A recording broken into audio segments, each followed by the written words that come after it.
Hello friends, welcome back. In the previous lecture, we have discussed about the introduction to the shear strength of soils. In the present lecture, we will discuss about the stresses at a point and also we will discuss about the Mohr circuit.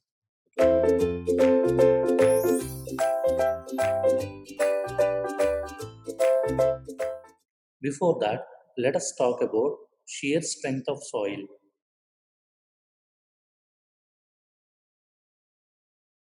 Shear strength of soil. Okay, and let us assume that consider a natural soil deposit, and let us assume that some loads are applying on the soil mass, and because of this load, if I am analyzing a point like this, and if I want to represent stresses acting at a point, then let me represent the stresses acting on the point like this. So it is a point, then why you are drawing a rectangular shape? As we are talking about a point, it doesn't have any area, but just for the understanding purpose, we are representing a rectangular square shape. Let us assume that we are considering the principal planes. Why? Because planes on which the shear stresses are equal to zero. That means whatever may be the loading acting on the structure, not only here, even in the solid body also. So depending on that, there will exist some planes on which there will not be any shear stresses. Those planes are called the principal planes. Let us assume that the major principal plane is sigma 1, and let us assume that those are compressive in nature. Similarly, the minor principal stress sigma 2, and it is also compressive in nature. Now here I am talking about the 2D problem, and because of these two, there exists some plane. Let us say there is some plane, and this I'll talk about, let us say the plane AA. On the plane AA, because of these two, there exists some normal stress on the plane. Let us say the normal stress on the plane is sigma n, and also the shear stress on the plane is tau. Now if I want to study about the shear failure at this point, then the shear failure will occur on the plane at which your beta value should be maximum, or beta we can also call it as a internal friction angle. That means, let me represent it in another diagram. Let us say, let me consider the same element, and it is subjected to the major principal stress sigma 1, and also it is subjected to the minor principal stress sigma 2, and we have observed that the critical plane, so this is what the critical plane, that means the failure is going to occur along this critical plane. Let us say the plane is AA. Then on the critical plane, let us assume that the normal stress is acting like this. Let us say sigma n, and let us say the shear stress is acting on like this top. Okay. Now let us say that the resultant of these two forces, sigma r, let me represent that. This is what nothing but a resultant force. Let me rewrite. So let us assume that this is what nothing but a resultant force because of these two stresses. Then your beta is nothing but a angle between the resultant force and the normal force. So on the critical plane, let us say this critical plane is at an angle theta c in anti-clockwise direction with respect to the major principal plane. So here direction is important. So on which plane your major principal stress is acting? On the horizontal plane. That means here I am talking about theta c, that I will call it as a critical plane. So that is was with respect to the horizontal. Horizontal is nothing but a major principal plane.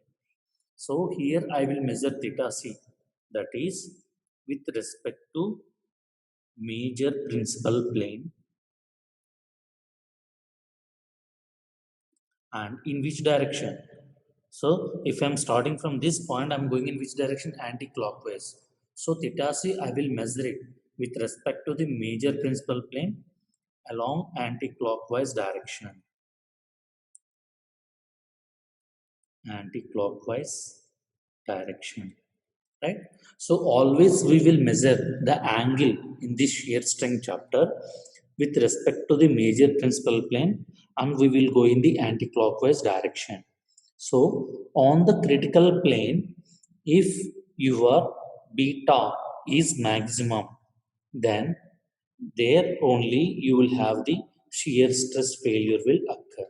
That means I will say that when when angle beta is maximum, beta is nothing but a angle between the normal stress and the resultant stress, then we will say that shear stresses on the plane will be equal to, then shear stresses on the plane will be equal to, will be equal to shear strength of soil. That means what we are defining. So how I am calling it as a shear strength? That is nothing but a critical stress, right? That means on the critical plane, what we can say, the soil is under the verge of failure. That means on the critical plane, our stresses are also are reaching the shear strength of the soils. That means as we are talking about the shear condition on the critical plane, whatever the shear stresses are acting, those are equal to the shear strength of the soils. That means we have to know that what is the shear strength of the soils. That means if we know the stresses acting on a plane, depending on that plane, we will first identify the critical plane. On the critical plane, we will identify the beta maximum.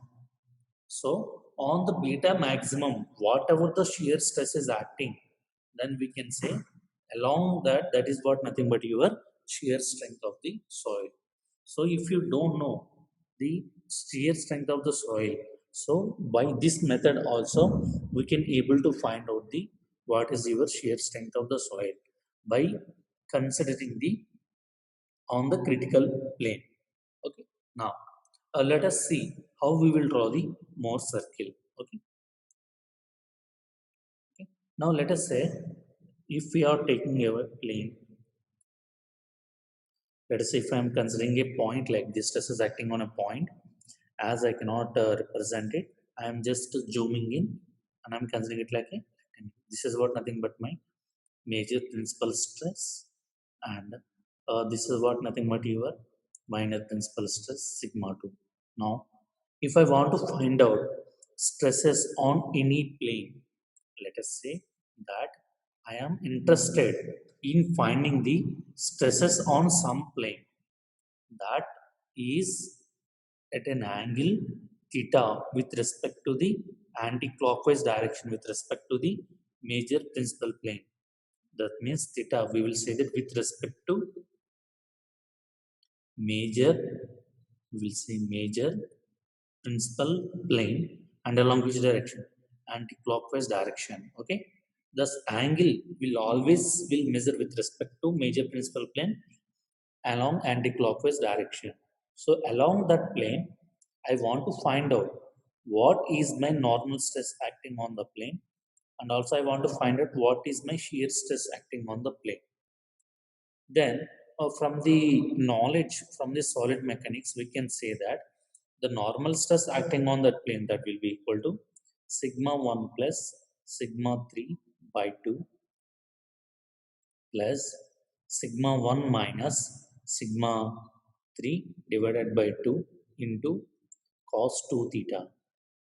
Similarly, the shear stress, that will be equal to sigma 1 minus sigma 3 by 2 times the sine 2 theta. That means If you know, that means if you know the major and minor principal stresses, then depending on those two, we can find out the normal and shear stresses on any plane. So where we have to find out for equating it to the shear strength on the critical plane. That means if you can able to find out the critical plane on the critical plane by using this relation, we can find out the shear stress acting at that point. So this is what finding the values with respect to the equations.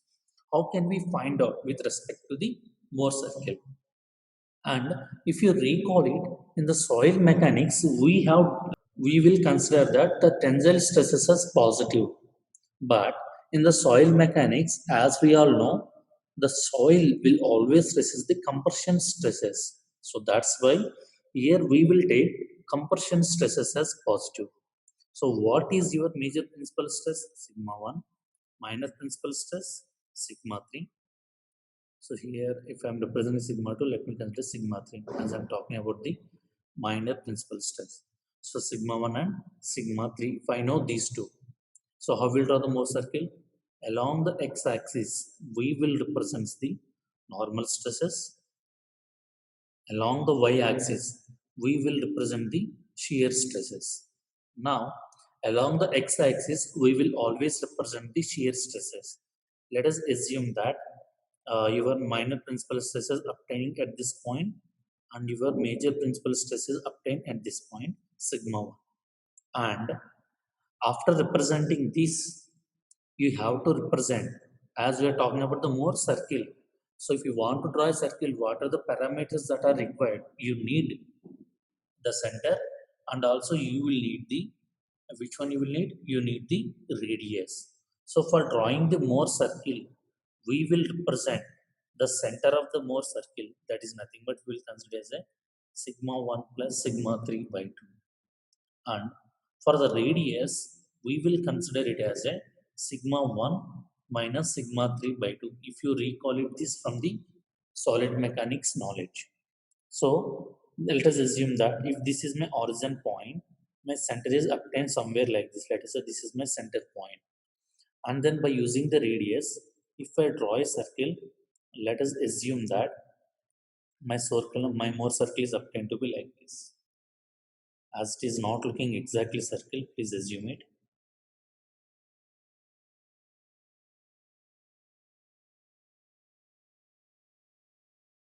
Now, what will be my radius? Radius is nothing but a sigma 1 minus sigma 3 by 2. Now, what is our condition? Our motive is to find out the stresses on any inclined plane. That means, as from the solid mechanics knowledge, we can say that in original condition, if the plane is making an angle theta, then in the Mohr circle, that will make an angle twice of the theta. That means, how I have to consider the plane? I have to consider the plane with respect to the major principal plane, that we have to go in an anti-clockwise direction. That means whatever the line you will draw in the Mohr circle, that represents a plane on the Mohr circle. Let us say CB is nothing but a one radial line or not. CA is nothing but a one radial line or not. So whatever the radial line you draw on the Mohr circle, that is nothing but a plane on the Mohr circle. Now that radial line, wherever it is touching the Mohr circle, that point is not, it is nothing but a stresses acting on the plane.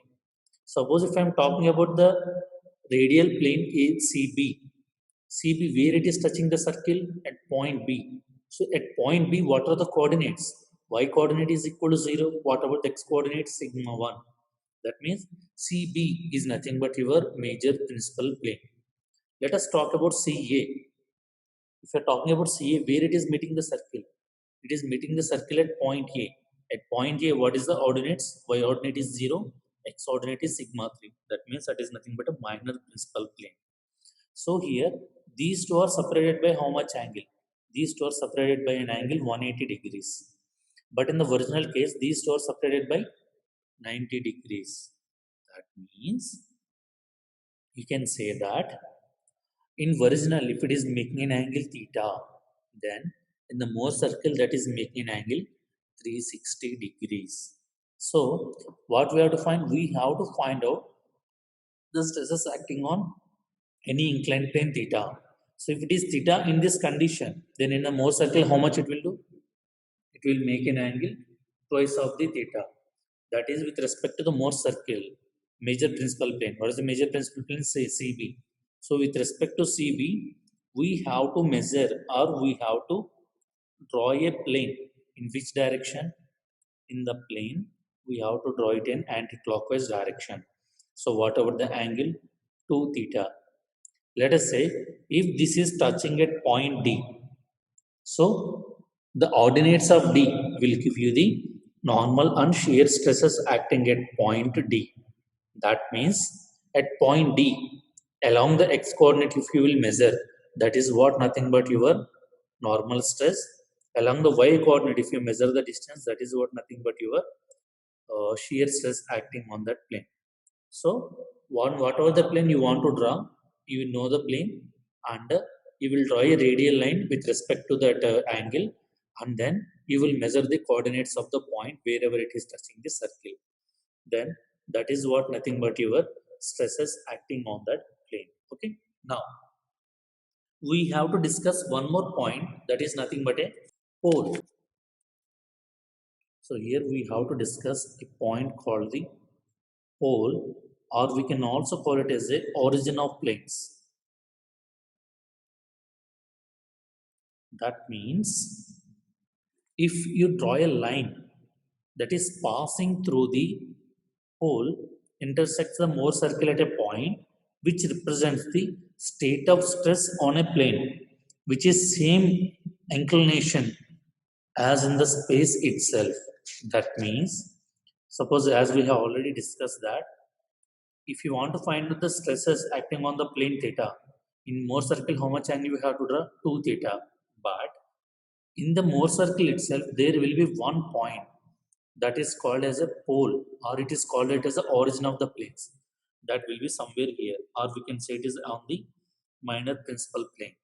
So, if you draw a line that is passing through the point A and the point D,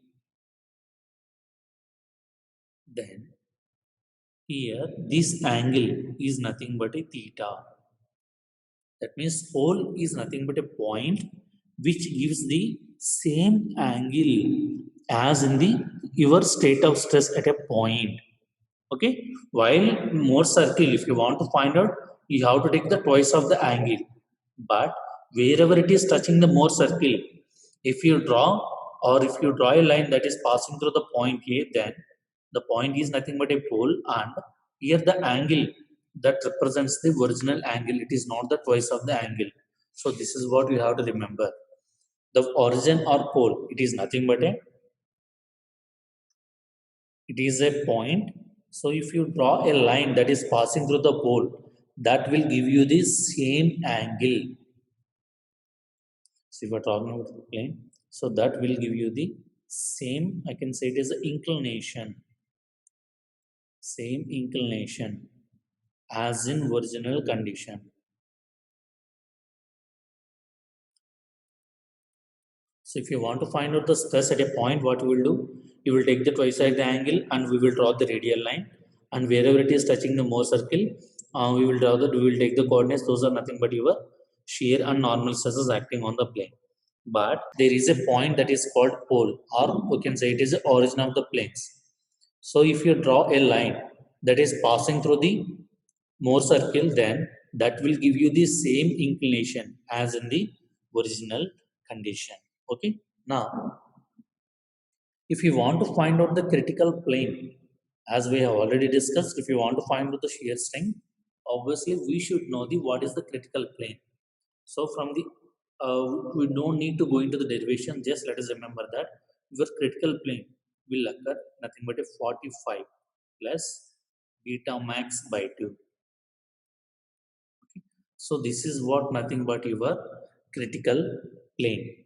Suppose if you are talking about the if you are talking about the granular soils, that means if you are talking about the sandy soils, so what about your beta max? beta max will observe that it is nothing but a phi. Phi is nothing but we will call it as a angle of internal friction. Angle of internal friction. That means if you are talking about the granular soil, then your critical plane is nothing but a 45 plus 5 by 2. How you will represent this angle? This angle is with respect to the major principal plane and you have to go in an anti-clockwise direction. Suppose if you are talking about the corrosive soils, if you are talking about the cohesive soils, as we have already discussed, there will not be any internal friction. For cohesive soils, your phi value will be is equal to 0. If your phi value will be equal to 0, then what will be your critical plane? Your critical plane will occur at an angle of 45 degrees. With respect to the major principal plane, we have to go in an anti-clockwise direction. Understand? Now, and also your critical plane, or we can say that the failure plane is not along the maximum shear, it is along the maximum obliquity. Understand? So we can say that the plane of failure, that means we can say that the failure plane will occur along the maximum obliquity. What is the maximum obliquity? When you are having the maximum beta value. What is meant by obliquity? Obliquity is nothing but a angle between the normal stress and the resultant stress. When your angle between normal stress and resultant stress is maximum, then only there might be a probability that your shear stress failure will occur, not along maximum shear stress. Always remember, they can ask you like a one mark point. So your failure plane, it is not along the maximum shear stress. It is along the maximum obliquity. Okay. So once again, I'm repeating for theta c. In general, we will say it is equation as 45 plus 5 by 2. This angle is measured with respect to the major principal plane in anti-clockwise direction. For granular soils, we can say that beta max is nothing but a phi. But if you're talking about the corrosive soils, your phi will be equal to 0. So in general, if you want to find out the beta max, then from the solid mechanics chapter, you have to remember that it is nothing but a sine inverse of sigma 1 minus sigma 3 divided by sigma 1 plus sigma 3. So from this chapter, from this lecture, we have learned that we have seen how to draw a Mohr circuit, and also we have seen how to find a stress at a point by using the equation and also by using the Mohr circle. And also we have seen a point called the a pole, or also we discussed about the origin of the planes. And also we have discussed about the what is the critical plane. So always remember the critical plane is nothing but a plane on which you are having the maximum obliquity. Okay, the failure plane, it is mostly occur along the maximum obliquity. It will not occur along the plane and the maximum shear stress. Please remember this point. Okay, and the critical plane is found by using equation 45 plus 5 by 2, or else by using beta max we can observe by using sin inverse of sigma 1 minus sigma 3 divided by sigma 1 plus sigma 3. Okay, in the next lecture we will discuss about the some of the theories by using to evaluate the shear strength of the soil mass. Thank you.